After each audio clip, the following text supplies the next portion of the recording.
Unité 1. Et moi, et moi, et moi.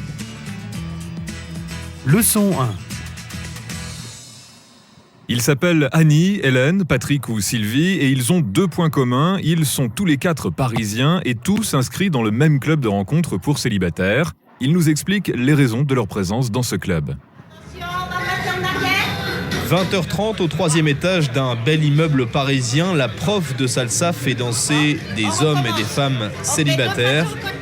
Moyenne d'âge 40 ans, une majorité de femmes et des profils très différents. Annie ne connaissait personne avant d'arriver à Paris. Moi, j'étais originaire de province et je me suis inscrite ici 6 mois après mon arrivée sur Paris. J'avais 2 copines de province, mais ça faisait un peu léger quand même pour sortir. Parce que les gens sur Paris sortent par bande d'amis. Ils restent avec leurs amis, que ce soit dans les cafés, dans les restaurants ou ailleurs, ils restent avec leurs amis. Même quand on va dans un club de sport ou ailleurs, c'est bonjour, bonsoir. Au bar du Clubhouse, c'est l'heure de l'apéro. Tout est fait pour rendre les rencontres le plus naturelles possible. Sur les 3500 membres, le rythme de travail est souvent à l'origine du célibat, des cadres, des fonctionnaires et des ingénieurs comme Hélène, 27 ans.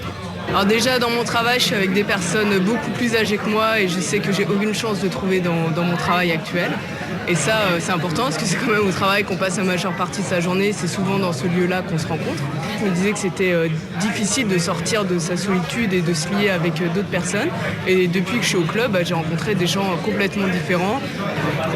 Un étage plus haut, le restaurant, le vin est gratuit. À table, des divorcés comme Patrick.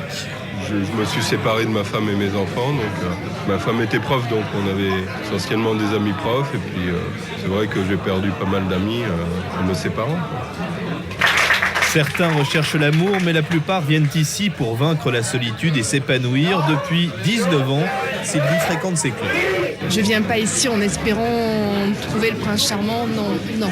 On est entre nous, on s'apprécie bien, c'est une deuxième maison et on se voit en dehors, c'est une deuxième famille.